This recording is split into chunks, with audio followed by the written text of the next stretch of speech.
So, Professor, you recently did make headlines for condemning what's happening in Turkey with the repression of the Kurds there. The president of Turkey actually responded to what you said. He invited you there, which you declined. I was just wondering if you could briefly speak to what happened, why you were condemning what's happening with the Kurds, what is going on there, and why you refused the invitation to go to Turkey. I responded by saying that if I go to Turkey, I would not go on the invitation of the government, just as I don't go anywhere else on the invitation of governments. I would go on the invitation of the people who I respect and collaborate with, Turkish dissidents, Turkish protesters, the 1,000 or so academics who were both initiated and signed the petition that I made, Kurdish activists and others. I've been there quite a number of times, and I would go again under those circumstances. There is, first of all, a pretty awful record of repression of the Kurds in Turkey. It was worse in the 1990s. Then it was really horrendous. It was tens of thousands of people killed, maybe 3,500 or so towns and villages destroyed, hundreds of thousands of Kurdish refugees fleeing elsewhere, every imaginable form of torture you can think of. And it was all, it was mostly, it was funded by the United States. The U.S. provided about 80% of the arms. As the atrocities increased, U.S. aid increased. In 1 year, 1997, Clinton sent more military aid to Turkey than in the entire Cold War period combined up until the onset of the counterinsurgency. It was a pretty brutal affair. And by the early years of this century, it was beginning to settle a little bit. It declined, and there were improvements. There were steps towards a more open, free society in general. There was the beginning of the recognition of the atrocities against the Armenians, the horrible atrocities a century ago, which you couldn't talk about before, but public opinion was changing. The whole situation was improving under Erdogan, in fact, the current president, and then it reversed. A few years ago, it started going back in the other direction. In the last several months, there was a ceasefire with the Kurdish guerrilla movement, the PKK, which is actually based in the Kurdish areas of Iraq. But that's broken down. We could talk about the details, but it broke down. And one consequence is that the Turkish government, the Erdogan government, has begun to carry out pretty severe repression in the Kurdish areas, southeastern Turkey. You can read, for example, Amnesty International reports and other reports that give the details, but a couple 100,000 of people are essentially under curfew. Some literally can't leave their homes for a month even to get food because of the fear of snipers, heavy armor in the streets, and so on. Plenty of people have been killed, and it's pretty harsh repression. Well, in protest against this, Turkish academics, I think it was about 1,000, initiated and signed a petition protesting the increased repression against the Kurds. They asked a few, for some international signers, I was one of the signers. Then came the comments by the president that you referred to. There was a terrible bombing in Ankara, a terrorist bombing, and he made an angry speech about how people who signed the petition, singling me out personally, were supporting the terrorists. And he kind of paraphrased George Bush: "You're either with us or with the terrorists." Well, no, but there's a little more to say about that. That bombing was carried out by ISIS, not by the Kurdish guerrillas. Right. And Erdogan has been supporting ISIS. In fact, Turkey has kept its borders pretty open so that foreign jihadis can flow into the ISIS territories and Oil, up until about a year ago, ISIS oil was openly going into Turkey. Now it still is indirectly. And the ground forces in Syria who are fighting ISIS are the Kurds, who Turkey is attacking. In fact, right now, there's supposed to be discussions in Syria about, they're starting, in fact, a couple of days. It's supposed to be negotiations about moving towards some kind of political settlement. Turkey is insisting that the Kurds, Syrian Kurds, not be represented. They're the most important force struggling against ISIS, and have also carved out a relatively autonomous area with quite interesting and important internal developments. But here's Erdogan, and in response, I was asked to comment on his remarks by Turkish media, and I said something very simple. I said, yes, there's an ISIS terrorist attack. Erdogan is effectively supporting ISIS. He's now claiming that if you're either with us or with the terrorists. I just said no further comment is necessary.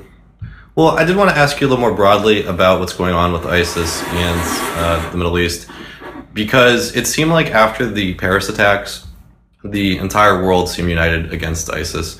However, in watching these presidential debates that are going on now on both the Republican and Democrat side, we're hearing about no-fly zones and about how we really have to be on guard against Russia and Iran and China.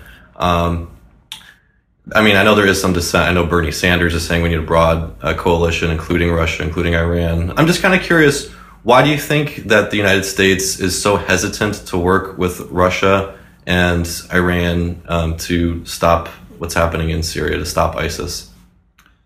Well, the United States basically wants to run the show.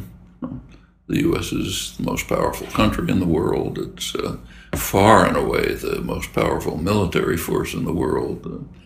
It has military operations going on in countries all over the place. It has maybe 800 military bases. It spends almost as much on armaments as the rest of the world combined. It's just in a class by itself in military force. And it, of course, any power, if it could, would want to be able to dominate the world. The United States can. So that's what it's been doing since the Second World War. And those policies continue. It's much weaker than it was.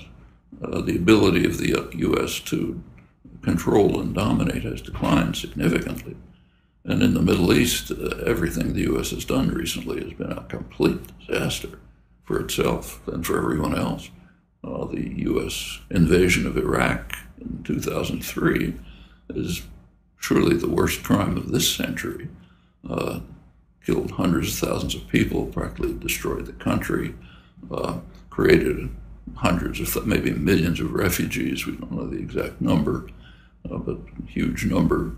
And above all, it incited a sectarian conflict which hadn't existed before, but grew very bitter in the context of the war, the atrocities, the repression, and so on.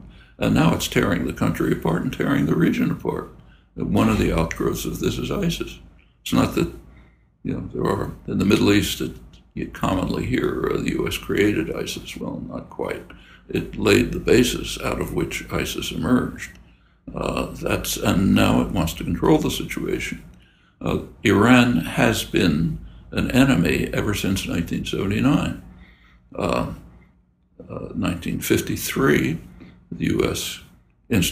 carried out a military coup in Iran, which overthrew the parliamentary government, installed the rule of the Shah, pretty brutal tyrant, had one of the worst human rights records in the world, but he was our guy in the Middle East. He was the local cop on the beat, as it was called, who was supposed to help run the region for us. 1979, he was overthrown by a popular revolution. The U.S. immediately turned to attacking Iran. It supported Saddam Hussein's aggression against Iran, which was a brutal, violent war. Saddam was using chemical weapons. Hundreds of thousands of Iranians were killed. It was no small matter. The U.S. finally intervened almost directly to essentially win the war for Iraq, for Saddam.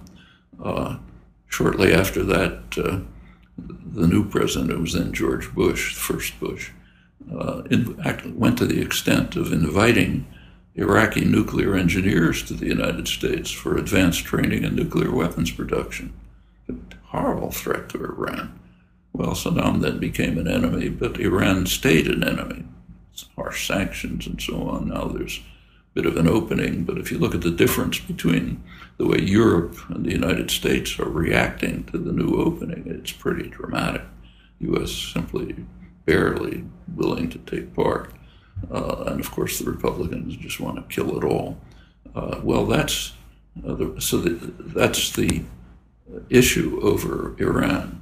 In the case of Russia, it's simply that the U.S. Wants to run the show. It's a very mixed up situation. So if you take a look at the Assad regime, which Russia and Iran are supporting, is a total monstrosity. It's a horrible regime. On the other hand, it is the force that's opposing. It's one of the main forces opposing ISIS. The Kurds are the ground forces opposing ISIS, and as I said, they've done some very respectable things in their own territories. The U.S. gives them kind of minor support, but a U.S. ally, Turkey, basically attacks them and doesn't even want them to participate in negotiations. The forces in the Kurdish areas are closely linked to almost the same as the PKK, the Turkish Kurdish guerrilla movement, which is on the U.S. terrorist list. Meanwhile, Turkey, as well as U.S. allies, Qatar and Saudi Arabia, are supporting the jihadi groups, which are barely different from ISIS. The al-Nusra Front, which is hardly different from ISIS, is strongly supported by our allies. The situation is almost surreal in its kind of near absurdity. But the U.S. has finally moved to a position in which it seems to be more forthcoming as to who can participate in the discussions and negotiations about some way out of this horror. But U.S. allies refuse, Saudi Arabia in particular. Simply doesn't want to have anything to do with them. They just want to support their own jihadi terrorist forces. And similarly, Turkey will not permit the Syrian Kurds to participate, though they're the forces opposing ISIS. They're also the forces that saved the Yazidis in Iraq. They're the main forces in attacking ISIS in Iraq. I did just want to briefly touch on the 2012 campaign. The 2016 campaign, because it recently came out that you had donated actually to the Bernie Sanders campaign. I know that a lot of progressives are very excited about Bernie Sanders. However, he actually has been protested in Vermont in the past, both for bombing campaigns in Kosovo. He was called Bomber Bernie, as well as some foreign aid, military aid support that he had supported for Israel. So I'm just curious if you can speak to if progressive really should get behind Bernie Sanders, why you may have donated to him in the past, and if there might not be better options, for example, Jill Stein. Well, I mean, I like Jill Stein's policies, but in the real world, that's not an option now. I mean, I'd probably vote for her in Massachusetts, as I have before, but that's because Massachusetts is not a swing state. Right. If I were in a swing state, say Ohio, I would vote against, I would vote for any Democrat for a very simple reason. Even Hillary Clinton? You'd vote for Hillary Clinton? Including Hillary Clinton, for a very good reason. Refusal to vote for Hillary Clinton in a swing state is a vote for the Republicans. You can pretend otherwise if you like, but that's what it amounts to. Well, I'm just curious because she seems so close to Republicans and so many. She's not. There's plenty of difference. She's not saying let's carpet bomb Syria, for example. She's not saying let's tear up the Iranian nuclear deal. She's not saying let's destroy the world because we oppose any move on the climate. These are non-trivial distinctions. Non-trivial. A lot depends on them. And to say I'm going to vote for a Republican because there's no difference is, in my view, pretty crazy. And a refusal to vote for whoever the Democrat is in effect a vote for whatever Republican candidate comes out, Cruz, Trump, whoever it turns out to be. You can't avoid the world. You can like to pretend the world isn't there, but it is there. So along these same lines of distinctions, I was wondering if we could maybe talk briefly about the distinctions among libertarianism. You're considered a libertarian socialist, a left-wing libertarian. I'm curious why there really needs to be distinctions among libertarianism, among the left-wing libertarians, right-wing libertarians, mutualists. I mean, don't they all kind of pretty much agree that getting rid of hierarchy, getting rid of authority is a good thing, getting rid of the state is a good thing? No, they don't at all. They radically disagree. What's called libertarianism in the United States is a very strange phenomenon. It has very little to do with traditional libertarianism. It's whatever the individuals may think they're doing, they are in effect supporting unaccountable private tyranny, the worst possible kind of tyranny.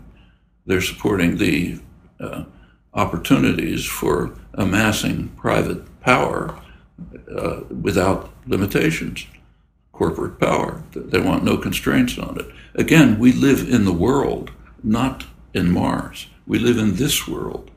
In this world, the one defense against the most dangerous predators happens to be the state. That's the one defense against corporate power and the power of concentrated wealth. But aren't a lot of the corporations that are doing the most damage, isn't it really kind of sanctioned by the state? Aren't they provided regulations that prevent them from competition? We live in a world where there is a close relation between corporate power and state power. Corporate power has enormous influence over the state, and the state supports corporate power. But the state also is the one institution which is somewhat responsive to the popular will. General Motors isn't. None. It's unaccountable. The state is somewhat responsive, and it does institute regulatory measures. And in fact, take Sanders again, who's basically a New Dealer. During the period when New Deal regulations were in effect, say 50s and the 60s, you didn't have any financial crises because it was regulated. You have Social Security, which the right wing wants to eliminate, which is very important, keeps people alive. You had civil rights measures, you have others. You can't overlook the fact that this world is the one we live in. And in this world, the state happens to be somewhat responsive to popular will, and through through popular will influencing state policies, many good things have happened. If you take, say, global warming, which is going to destroy us if it's not stopped, how are you going to prevent it? Are you going to prevent it by allowing corporations to do anything they feel like? As the right-wing libertarians say, no, that'll destroy the world very quickly. What you want, the only mechanisms available today are regulations that come through state power. So if you care about whether your grandchildren survive, you'll use those mechanisms. Not say just, I wish I were in another world where this wasn't happening. But just, I suppose, based on regulatory capture, it seems like most times when regulations are passed, certain groups benefit from that. So, I mean, how do you really stop that? It can't be just a case of electing the right people, because, they can sell out too, just as easily as the wrong people can. We all know exactly how to stop it. By popular organization which doesn't quit, which is dedicated, which is active, and which pressures to ensure that the proper moves are taken. You don't stop after the election. The election is just a blip. Maybe you take part, maybe you don't. But what matters is going on afterwards to fight this constant war. Look, you're involved in a constant class war. And you can pretend it's not there if you like, but it is. And if you give up, they win. And there's certain mechanisms available. Those are the ones you have to use. We happen to live in state capitalist societies in which the only mechanisms available for something like dealing with global warming happen to be through the state. I mean, there are things we can do individually, there are things we can do locally, and they're important. You know, they're not insignificant. But the major actions will have to be through state actions. The last thing I really want to talk about along these same lines is a lot of right-wing libertarians, and I imagine some left-wing libertarians too, are very critical of central banks and of the Federal Reserve. From what I've heard of you speak on the subject, you seem supportive of the Federal Reserve, saying that we need it in the kind of system that we're in. I'm just curious if you can tell me why it's a good thing that a banking cartel, whether it's public or private, however you want to consider it, why they should have a monopoly on capital. I don't say they should, but you had a qualification there. In the world in which we're in, right? Mm. In the world in which we're in, we have two choices. We could eliminate the Federal Reserve and just let the banks do anything they feel like, and avoid and eliminate any possibility for dealing with things like financial crises and recessions. We could do that if we like, or we could use the mechanisms that exist.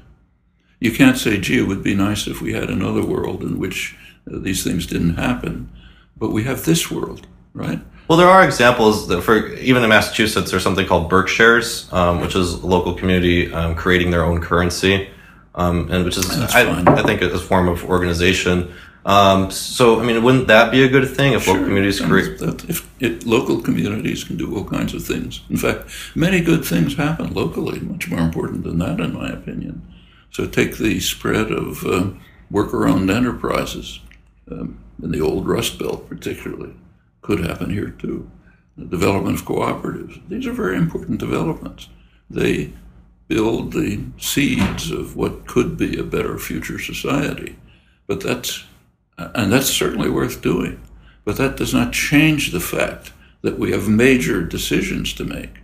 When the financial institutions, when a housing bubble is created by largely predatory activities of the major financial institutions, and it bursts, and it leads to a financial crisis, we have a couple of choices. We could say, okay, let's all starve. Or we could say, let's use the mechanisms that are available, which happen to be the Federal Reserve and the government stimulus, to try to do something about them. Those happen to be the choices in this world. Well, a lot of Austrian economists would say that it's actually central banks who cause bubbles because they artificially inflate the money supply. Well, except that that's absolutely not what happened. So I don't care what they say. What happened, we know what happened, and it's different. Okay. I mean, do you think that it can cause a bubble if a central bank does inflate the money supply, either through credit or through currency? It's conceivable, but just take a look at the inflation rate in the last, say, 10 years. There's constant predictions from the right that all of this is going to lead to inflation. In fact, it's not even reached the level that the Federal Reserve wants to hit. It's lower. I mean, you have to pay some attention to the facts of the world, not just live in some dream world. Okay. So, I mean, I guess you would totally say that all Austrian economic... I'm kind of curious what you think of Murray Rothbard. I mean, I guess you kind of said these things where you think that this would lead to kind of a private monopoly. Look, do you think there's any... Murray Rothbard's position was that the world that he was spelling out, first of all, it would self-destruct in a minute. But apart from that, it is a world in which is built on, I mean, let's be concrete. Suppose that there's a highway that I don't use, okay? Like there's plenty of roads in Boston I never use. According to Murray Rothbard, I shouldn't be paying taxes for those roads. I don't use them. Why should I pay taxes? If somebody wants a road, they can build it. And then suppose somebody else wants to use it. All right, they'll pay tolls and on and on. Can you imagine a world like that? Apart from the fact that under his proposals, there's nothing to stop the concentration of private capital, which is exactly what's going to happen. enormous concentrations of private capital, which are unaccountable because we don't have the state mechanisms to deal with them. I mean, this is, in my view, I mean, you know, he did some good work. I mean, a lot of his historical work was kind of interesting. He had some interesting things to say about economics. But the prescriptions, I think, are just outlandish. I guess for me, it's frustrating when you see that there are so many people who either call themselves socialists or call themselves capitalists or mutualists or whatever. And, you know, it seems like there are a lot of commonalities as far as reducing the relationship between money and power, the tie between these corporations and the state, you know, limiting the use of force that's unjustified. And it seems like they could cooperate. It seems like it could cooperate. And I perfectly agree. I do it all the time.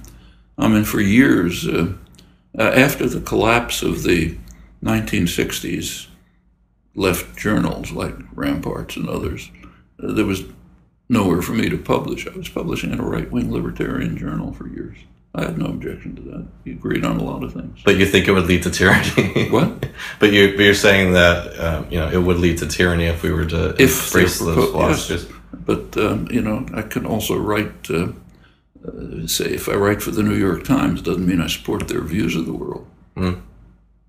But there are opportunities to cooperate, yes, and they should be used. I mean, you know, plenty of basis for cooperation, like opposition to military intervention,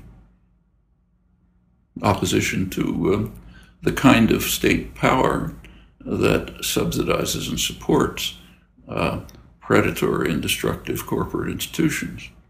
Like, take, say, the huge growth of financial institutions during the neoliberal period has been strongly fostered by state power.